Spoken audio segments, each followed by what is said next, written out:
pagsubok na naman ang pamilya Cruz. Na-promote si Tatay Dan sa kanyang trabaho. Pero kailangan niya pumili kung tatanggapin niya ba ito o hindi. Pero si Tatay Dan, parang si Jose, pinili niyang gawin ang tama sa harap ng Diyos. Makikita po natin ngayong gabi kung paano siya nagtiwala at sumunod kay Jesus.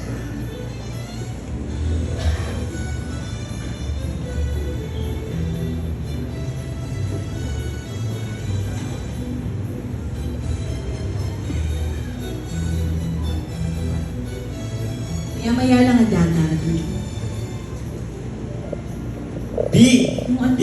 Oh, Bisa nandito ka na sa'yo. pala. Ay, ano yan? Ipa. Tipla mo muna ang kape. Ay, oh. Ikaw na? Hindi ako na lang. Oh, sige. May good news at bad news ako sa'yo. Good news at bad news.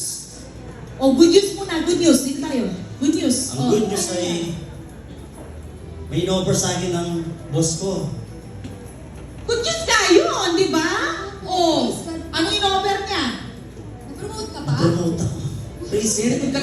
Praise God talaga. Praise the Lord. Pero may bad news. Oh, anong bad news? Yung bad news ay Sabado at Linggo. May pasok din. Yun lang. Sabado. Para sa Lord yun eh. Yun nga gusto kong kumita ng malaki pero ayokong sakripisyo ang araw ng pagsamba natin sa Diyos. Ika nga dito, tingnan mo ko sa mata. Ano bang sabi ni Lord?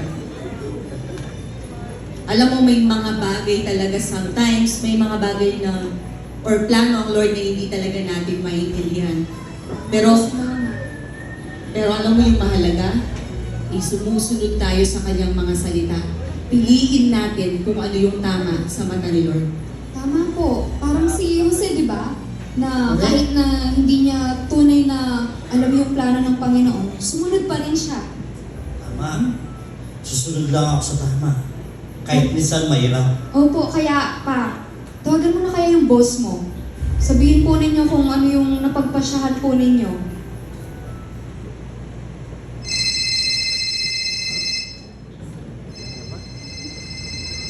Hello? Boss? Tungkol po ito sa in-offer niyo sa akin. Pasensya na po, hindi ko na po tatanggapin. Ayoko po kasing sakripisyo ang araw ng pagsamba namin, magpapamilya. Lord, boss, salamat po.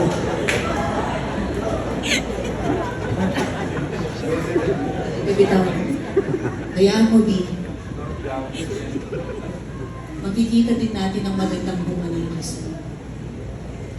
Tama po, na kahit mahirap, kahit hindi natin maintindihan, mag-ubilang po tayo. Tama nga. Sumunod tayo sa Lord. Sigurado may blessing. Yes. Kahit minsan, di natin naiintindihan. Praise God! Saya tayo, no? Here.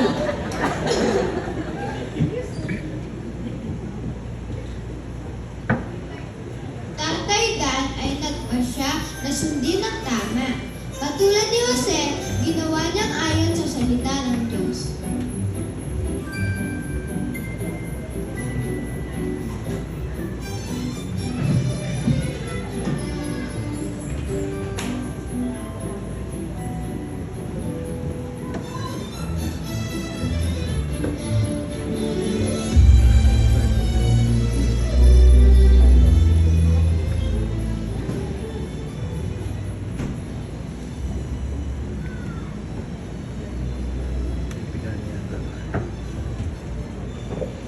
Ano pa pag